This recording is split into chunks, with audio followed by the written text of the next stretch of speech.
Alrighty. Well, hello, Sarah. Hi there.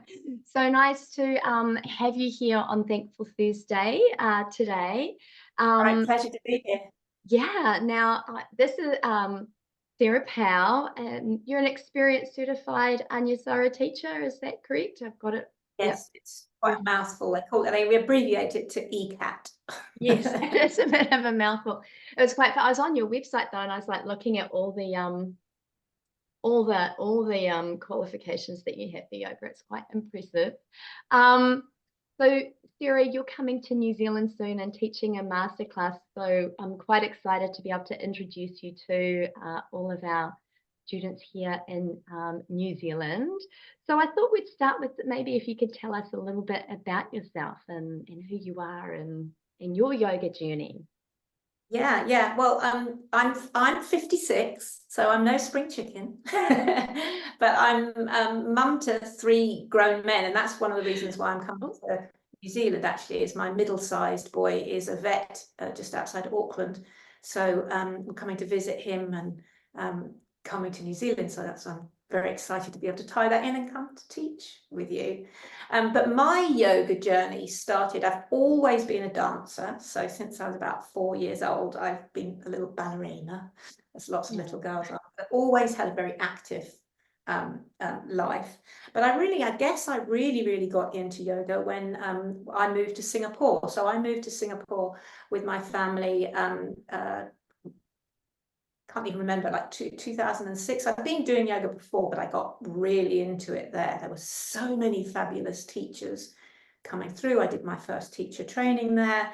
And in particular, it was sort of like a bounce off point for lots of the Anusara teachers that were traveling across the globe.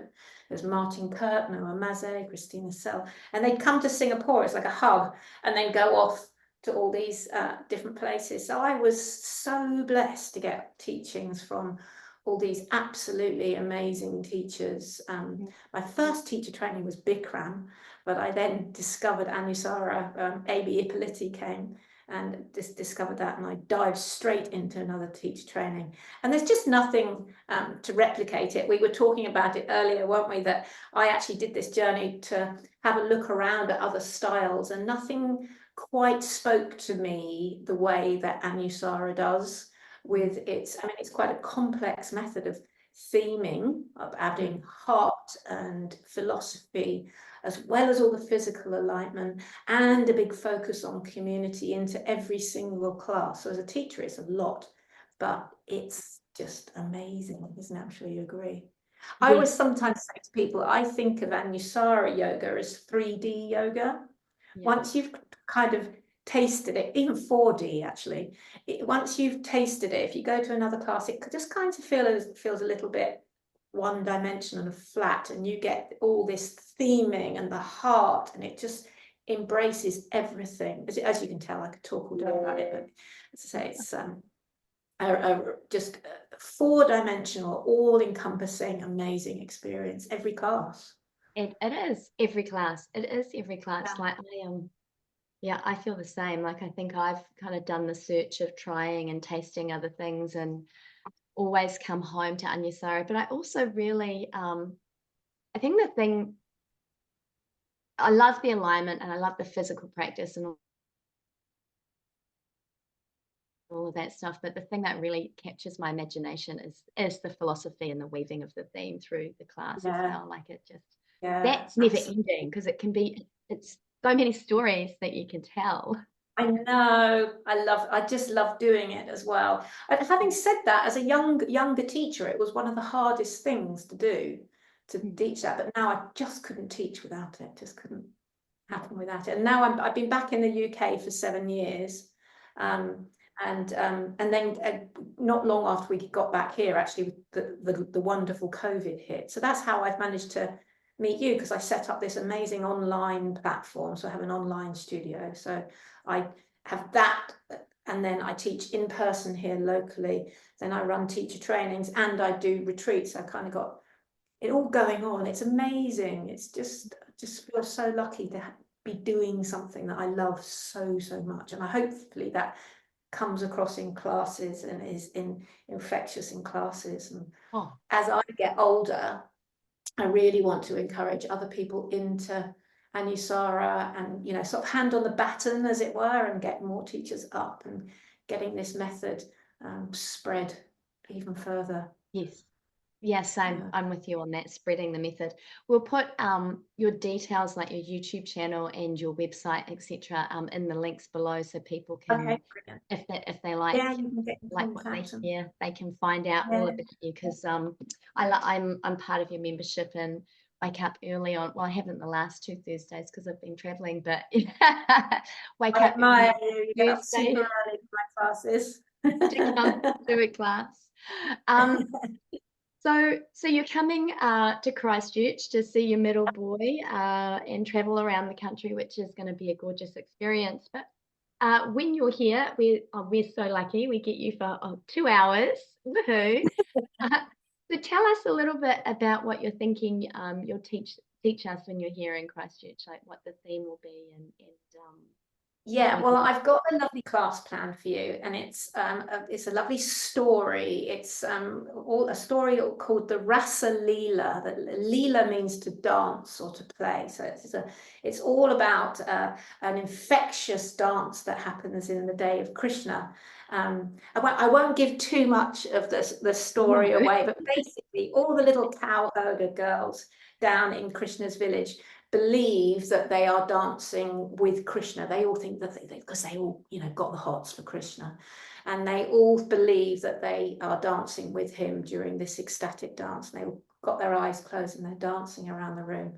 And it's only after the dance finishes that they open their eyes and they realize that they're not dancing with him personally. That amazing feeling of dancing and being blissful and happy wasn't in the person that was in their arms, it was here and in their heart always. It was never not present. And it's sort of their awakening. The Rasa Leela is their awakening to a dance within their hearts. So I'm going to dance you all and lead you into a pose called full Vashisthasana, and maybe a little bit further on if people are game. But I've taught a lot, and I am able to sort of deal with people who don't feel so brave and those who want to go on a little bit more. So I'm quite happy with dealing with a mix of people in the room. So don't worry, I can help everybody out. But it's a beautiful story, a beautiful pose, and I hope you'll all leave feeling uplifted by this little story and dancing inside when you leave. Oh, So, I'm sure they all will. yeah. I think that's one of the beauties of the Anusara practices. It's somehow you're uplifted and you're touched. And I quite often have students come back and say that class theme that you taught like 6 months ago, when I came to that one class, it's changed my life. I'm like, oh, that's great, like even if I can't. So yeah, There's little heart, I call them raindrops, these little drops, these little nuggets that get seeded into class. Hopefully people go away and maybe they're thinking about it for the rest of the day or the rest of the week, or it pops up, as you say, 6 months later. It's so, and as I said before, it makes the whole process much more than just poses, but yes, something that touches your heart and soul as well. it's So yeah. It's going to be fabulous. I can't wait it's to going to be fabulous. get I'm so that. excited. And I'll tell you a little story actually. So when the call to Anusara was getting really strong within me, I was like looking, because there's no one in New Zealand. And I found your YouTube channel and Okay. and did some of your classes. And my business partner Audrey and I, we go away for a weekend every now and again. And I was like, I found this great woman. So we were doing your classes together. So it's amazing how you have that intention to kind of set the call of growing Anusara, and you just never know who you're touching or who Yeah. you're reaching. And then, and then I reached out and here we are. Now I do classes with Oh, you. that's lovely to hear that, actually, because as you say, you put these things out, especially something like YouTube, you never really hear back from people. So it's lovely to hear that all that work that I was doing in lockdown, it did touch and Yes. reach out. Yeah. Yes. Yeah. And it made an impact. Yeah, And then it's leading to you teaching a class in Christchurch in New Zealand. So exactly. you just never know. It's all linked. We are one. Exactly. Um, Perfect. Now, I think we've kind of talked about the why we keep coming back to Anusara, haven't we?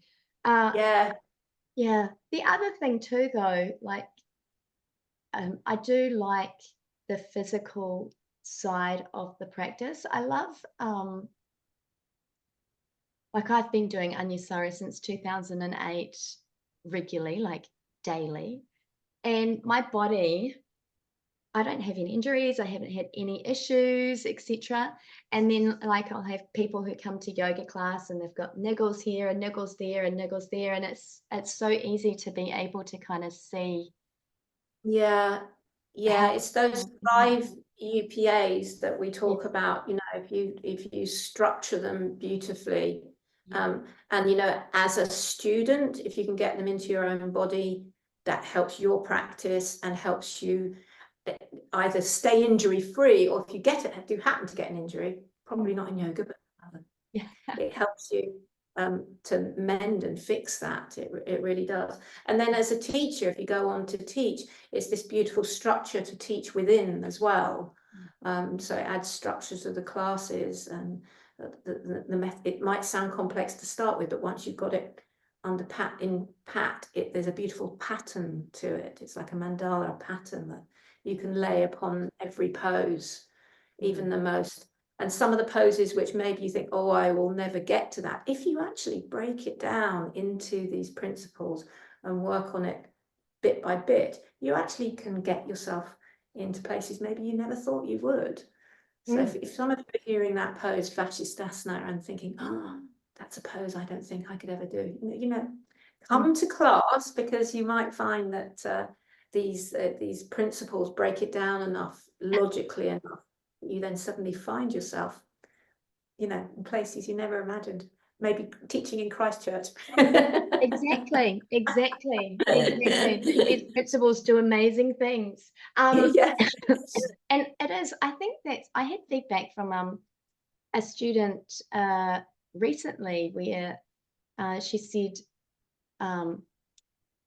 we'd say this is the pose that we're going to do for a deep play, so we call our level 2 kind of master classes deep play. And she'd said, oh, I never thought I'd be able to do any of those poses. And then by the end of the class, by some miracle, I'm in it. and, Yeah. and it's just that miraculous, well, it's not even miraculous. It's just that kind of science and structure of sequencing and preparing the body and those principles of alignment. That's right. There's a real logic and real thought behind it. Every pose in the sequence is there for a reason. It's not just slung together. Anusara, as you know, teaches us. It's in fact, I think it's probably regarded as one of the most rigorous teacher trainings out there. So the teachers are pretty skilled at bringing places, and I just love that. I'll never forget, actually, once. I had a lady she was actually in handstand up against the wall and called out across the room, but I can't do handstand. And I replied, but you're in handstand. It's like, she literally couldn't believe she was there. And you literally see people come out of poses of things they didn't think that was possible, with a light in their eyes. It's just like lit up from the inside, and like they're 8 years old again, and you just rediscover a spark. Yes. That's one of the reasons I love to teach, with people going, I can't do that, and suddenly boom. Or if they don't get to the full extreme, at least they've worked it and probably done more than they believe they could. It's not that everybody's going to achieve the peak pose necessarily, but shifted something shifts in here, moves in here, that they leave feeling reignited and re-inspired.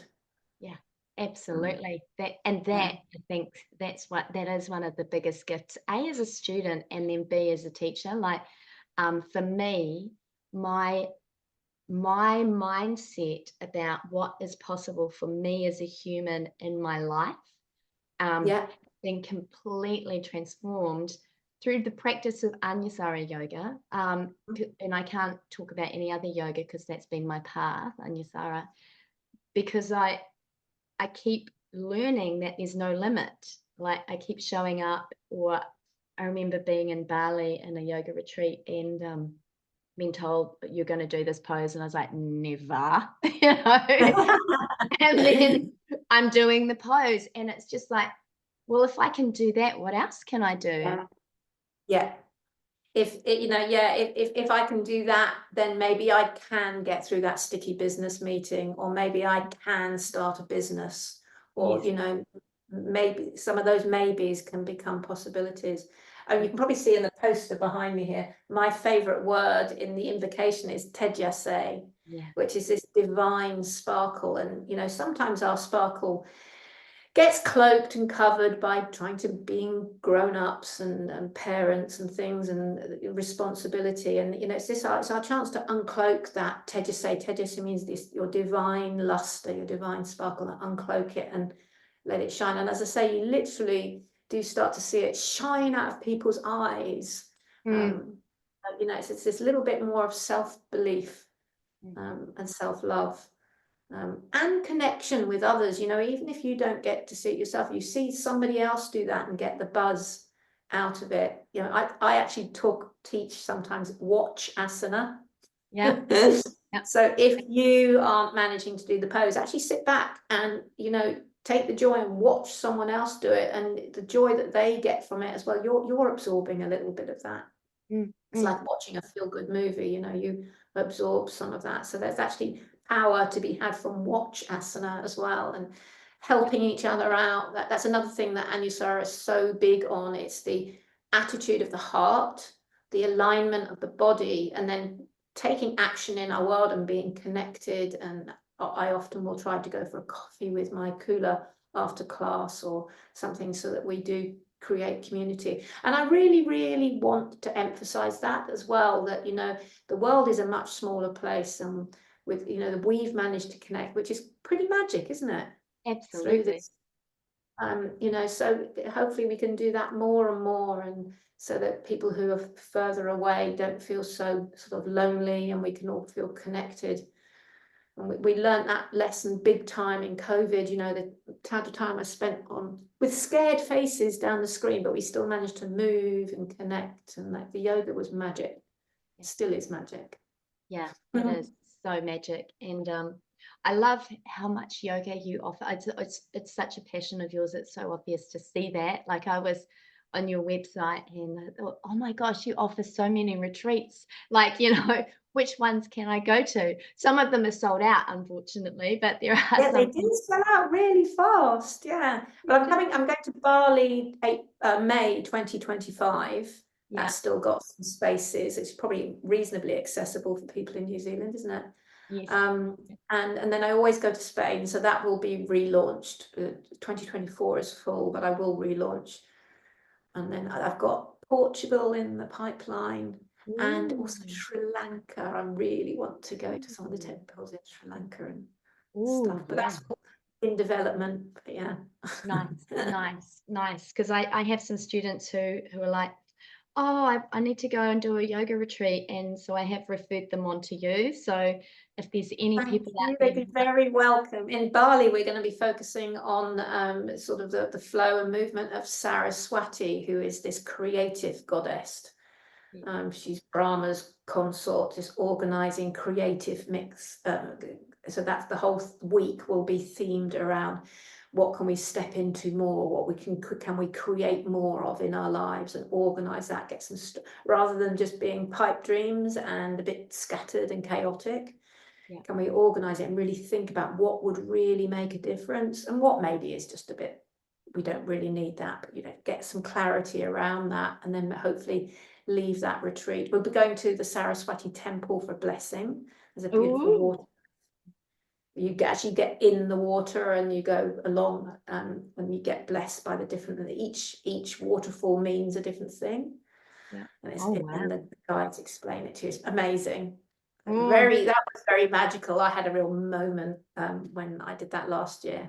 Bali, because I'd lived in Singapore for so long, Bali is quite familiar for me. I love going there, and it's the only Hindu island in Indonesia, so it's got all the temples and stuff. So it ties in beautifully with lots of the stories that I teach around.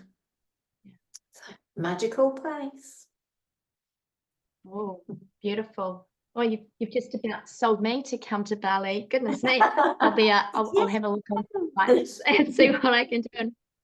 Oh, well, Sarah, I'm so looking forward to seeing you live in person on the 5th of April. And I can't wait till then. And I know that there's a whole lot of yogis here in Christchurch who are going to be super excited to meet. I can't wait to connect and grow this community with you. It'll be beautiful, beautiful experience. It will be wonderful. So thank you so much for your time. Thank you. All right. Thank you. Beautiful. Let's stop the recording.